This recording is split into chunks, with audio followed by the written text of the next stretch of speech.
Assalamualaikum Pak Ustadz. Waalaikumsalam warahmatullahi. Sehat Pak Ustadz? Alhamdulillah. Assalamualaikum Bang Haji. Waalaikumsalam Pak Tung.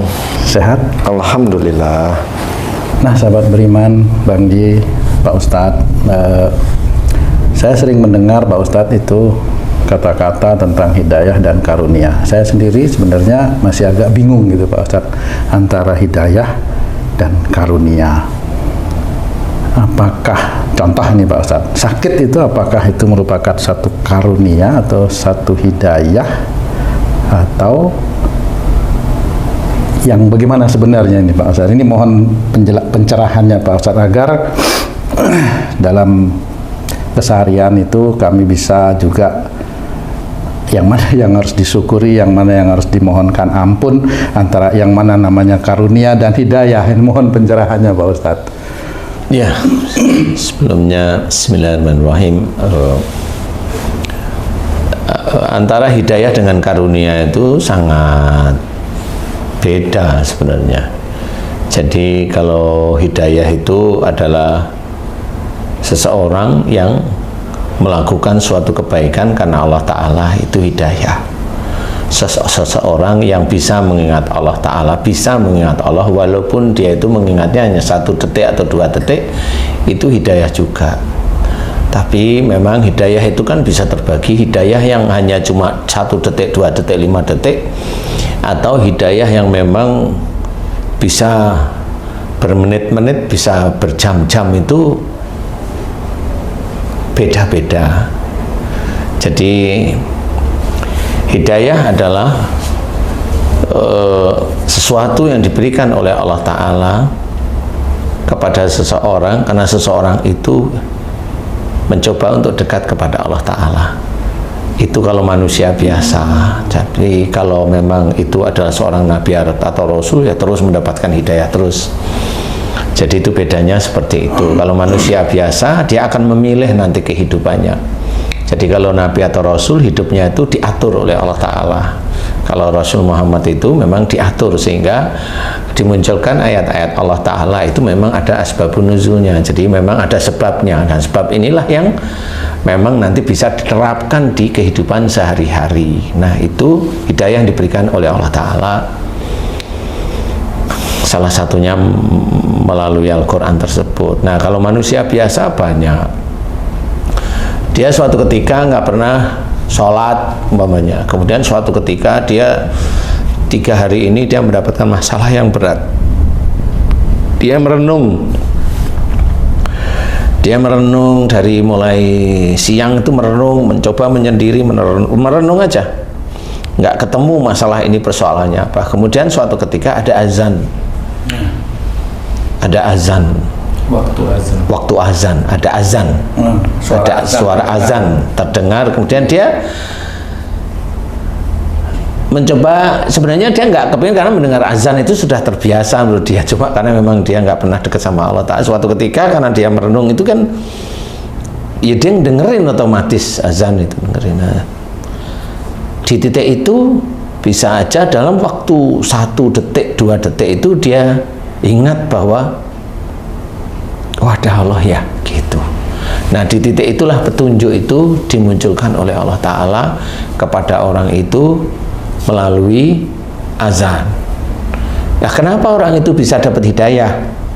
Nggak taunya kalau kita lihat sebelum-sebelumnya, si laki-laki ini punya istri yang memang dia rajin sholatnya. Dia punya orang tua juga rajin sholatnya dan mendoakan dia. Jadi hidayah itu bisa melalui doa pasangannya atau doa orang tuanya, walaupun dia ndablek. Jadi hidayah itu seperti itu, yang orang nggak pernah tahu. Umpamanya kamu, nakal tuh dulu muda, kemudian tiba-tiba kamu itu paham tentang agama, mencoba menjalankan. Di balik kepahaman kamu itu, kalau kamu telusuri, umpamanya itu betul-betul dari kamu sholat, atau pertanyaan saya adalah dari doa ayah ibumu yang memang nggak pernah ngomong sama kamu agar kamu didoakan jadi anak soleh. Kamu nggak akan tahu, tapi yang kamu tahu apa? Yang kamu tahu itu kesannya orang tuamu nggak pernah mendidik kamu. yang ada di sinimu secara kasat mata itu seperti itu. Nah itu kalau kamu punya pikiran saya nggak dididik sama orang tua, ya nggak boleh seperti itu. Karena hidayah kamu itu mendapatkan petunjuk dari Allah Ta'ala tersebut itu bisa aja dari doa-doa orang tuamu, doa istrimu, seperti itu kurang lebihnya. Sehingga disitulah kamu paham, mengerti, menjalankan. Nah hidayah itu mulai menyatu terus menerus, mulai belajar, mulai merenung, belajar agama, bertanya, dikerjakan, ada kesulitan, difikirkan, bertanya lagi, dikerjakan lagi. Kesulitan itu muncul karena memang melakukan kebaikan demi kebaikan yang diawali dari hidayah Allah itu memang sulit, jadi sulit. Nah tapi kalau itu dikerjakan, satu lagi ujian, jangan merasa hebat dengan hidayah yang diberikan oleh Allah Ta'ala kepadamu. Kalau kamu merasa hebat, merasa ngerti, merasa begini, merasa begini, habis lagi. Jadi hidayah Allah itu hanya sekedar hidayah aja. Sekian bulan kamu seperti itu, habis dengan ujub riya kamu. Nah itu hidayah. Jadi hidayah itu tidak semerta-merta diberikan yang dia itu ndablek kemudian langsung diberi hidayah Allah. Ya bisa aja, tetapi biasanya di situ menjadi bisa aja bukan, kalau hidayah tidak bisa dipasangkan dengan istijrat. Tapi hidayah itu memang keinginan Allah aja langsung. Jadi yang dulu tiba-tiba dia itu sombong punya uang, kemudian mulai dia memberikan sedekah itu tanpa orang tahu. Dulu dia kalau memberikan sedekah dia pakai kamera, pakai ini, masukin YouTube. Kemudian suatu ketika dia merenung, nah itu dia diberi hidayah untuk memberikan seperti itu. Cuma merenung lagi. Nah hidayah itu akan dimunculkan oleh Allah Ta'ala dari sisi bahwa dia dari merenung tersebut dia mendapatkan hidayah untuk tidak ujub, tidak riya. Nah di titik-titik itu salah satunya. Kemudian kalau karunia beda lagi. Karunia itu adalah sesuatu yang sudah diberikan oleh Allah Ta'ala, tinggal kita pakai. Contoh udara atau oksigen atau O2 ini itu karunia dari Allah Ta'ala. Kita pakai untuk apa? Kalau kita pakai, kita tarik untuk olahraga, olahraga itu lebih mendekatkan diri pada Allah Ta'ala. Kan olahraga kan napasnya tetap harus bagus, mendekatkan diri pada Allah Ta'ala. Oh ya, saya badan sehat ini atas titipan Allah Ta'ala. Nah pada saat badannya sudah sehat, dia mau apa terusan? Mau dia itu lebih giat dekat pada Allah Ta'ala, atau dia sombongkan badannya kepada orang lain bahwa oh saya ini badan saya bagus, badan saya ini karena saya olahraga.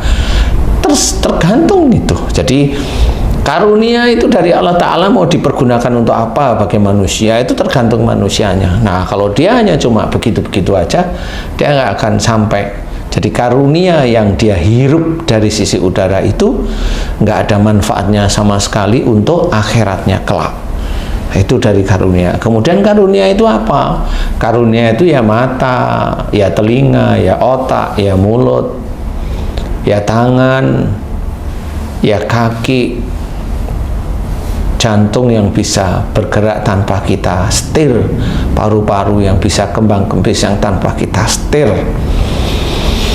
kemudian ginjal yang bisa menjalankan fungsinya menyaring darah dan dikembalikan ke atas maupun dikeluarkan, semuanya itu tanpa kita setir. Itu karunia Allah. Termasuk kalau sudah seperti itu, kesehatan itu karunia Allah. Jadi alhamdulillah kita sudah diberi kesehatan, yaitu karunia Allah Ta'ala. Tapi jangan hanya cuma alhamdulillah di mulut. Kesehatan ini kita pergunakan dekat kepada Allah Ta'ala. Mata kita pergunakan membaca Quran. Mata kita pergunakan untuk melihat sesuatu yang baik. Kalau mata kita itu melihat sesuatu yang menurut syariat itu tidak baik, ya nggak usah dilihat. Ya kalau lihat itu anggap aja itu ujian. Nah itu karunia yang harus kita kerjakan dan kita sadari setiap saat. Nah karunia ini adalah pemberian dari Allah Ta'ala. Jari-jari yang bisa menekuk ini pemberian dari Allah Ta'ala. Bisa bicara, bisa ngevlog seperti ini karunia dari Allah. Mau kita arahkan kemana? Mulut kita ini untuk ngevlog. Kalau mulut kita itu kita arahkan untuk ngevlog itu hanya mencaci saudara kita, percuma. Jadi karunia itu tidak dipergunakan untuk hal yang baik, percuma. Orang yang seperti itu nggak akan mampu dia bersyukur kepada Allah Ta'ala. Dia tidak akan mampu bersyukur karena mulut yang diberikan, dititipkan oleh Allah Ta'ala tidak bisa dipergunakan. Dia hanya dipergunakan untuk mencaci, memaki, menjatuhkan saudaranya yang lain, berbuat ghibah, berbuat macam-macam, merasa kelompoknya yang benar, merasa seperti itu. Mulut itu tidak ada fungsinya sama sekali. Dari mulut itu dipergunakan adalah membicarakan sesuatu yang manfaat, yang berhubungan dengan iman atau amal soleh. Nah, kalau semuanya digunakan dengan niatnya lillahi ta'ala, bukan hanya mulut itu dipergunakan untuk mendekatkan Allah, meningkatkan iman, amal soleh di dalam taklim. Benar sih, suatu ketika itu mulut nih, sekali, dua kali, tiga kali, di luar mulut ada matanya. Matanya melihat dalam taklim ada mbak-mbak yang cantik. Antara mata dengan otak sama mulutnya bisa selewah itu nanti. Selewah apa, Ustaz? Selewah itu mulutnya itu mengatakan sesuatu yang baik, matanya melihat yang bening-bening itu dan pikirannya tidak sejalan ya. Ya, ya tidak. Kalau Haji J kan selalu sejalan. segoncengan malah. Ustaz, saya mau nanya tentang hidayah, Ustaz. Hidayah ini kalau saya perhatikan tadi penjelasan Ustaz adalah seseorang yang buruk menjadi baik. Apakah setelah buruk menjadi baik itu namanya mendapat hidayah? Atau juga seseorang ini mendapat hidayah tapi tidak dilakukan sesuatu kebaikan, apakah itu dinamakan belum dapat hidayah, Ustaz? Jadi memang itu sebenarnya sudah ditakar oleh Allah Ta'ala. Jadi seorang dengan perbuatan sekian, hidayahnya sekian. Nah, pada saat orang itu mendapatkan hidayah sekian dan dia tidak tahu, hidayah itu kelewat sudah. Hidayah kelewat berarti nggak dapat dia. Jadi hidayah itu harus ditangkap. Harus ditangkap, kemudian dia harus mengerjakan dari hidayah itu. Pamannya yang tadi saya cerita, seorang nggak ada masalah, kemudian dia dengar azan, nah itu ditangkap deh. Ada Allah ya, selama ini aku kok nggak pernah sholat, nggak pernah ini. Hidayahnya dapat situ. Kemudian saya akan coba pasrahkan sama Allah. Kalau dia mikir seperti itu sudah benar. Kemudian ya dia cari masjid, kemudian sholat. Kemudian dia memohon kepada Allah Ta'ala, mau nangis, mau apapun terserah. Nah, hidayah itu masih ada di titik-titik itu dan dia kerjakan terus. Pulang dia ngerenung, dia nggak mau yang dulunya pulang, dulunya nggak pulang, dia dulunya di kafe mainin teman-teman, enggak, dia pulang ke rumah dan dia diam. Kemudian pulang ke rumah, ya nggak tahu-taunya istrinya hanya tahu tumben suamiku sholat, ya diam aja. Kalau istrinya memang hanya cuma ngelihat, ya bagus. Kalau istrinya bikin masalah, ya dia akan ngomong sama suaminya, tumben ya sholat, biasanya nggak mau, nggak jadi lagi dia sholat. Nah ini ya seperti itu. Jadi takutnya sholat karena istri lagi. Lah itu kan tergantung, karena bisa aja si laki-lakinya itu kesel sama istrinya, atau malu sama istrinya, atau ya itu tadi banyak hal. Nah itu akhirnya hidayah itu bisa terbuang, hilang. Makanya di sini harus hati-hati. Hidayah itu banyak, bisa aja setiap detik itu adalah hidayah dari Allah Ta'ala. Jadi jangan sia-siakan apapun sebenarnya. Kalau kerjaan, dapat kerjaan itu hidayah, Pak Ustaz? Kalau kerjaan itu hanya Allah aja diberikan ke kamu, belum tentu itu hidayah. Wong kalau mamanya kamu dapat kerjaan itu ya paling cuma alhamdulillah, tapi otakmu kemana nggak tahu. Alhamdulillah, otakmu kemana? Iya sih, sebenarnya saya tahu Ustadz kemana, mau cari-cari di situ. Oh iya, nggak apa-apa. Jadi kalau itu adalah haknya Allah memberikan, diberikan kepada kamu, itu belum masuk hidayah. Hidayah itu yang dekat kepada Allah. Kalau dikerjakan, kalau diberikan pada Allah, menjadikan orang itu dekat pada Allah Ta'ala, itu hidayah. Tapi kalau pekerjaan belum. Oh, belum. Sama istilahnya orang, dia berdoa, kemudian pengen cari jodoh, kemudian dia ada laki-laki yang dekat apa perempuan yang dekat, apakah hidayah? Belum. Bisa aja itu ujian. Loh, kenapa kok ujian? Kan saya doanya minta jodoh. Iya, ujiannya itu gini.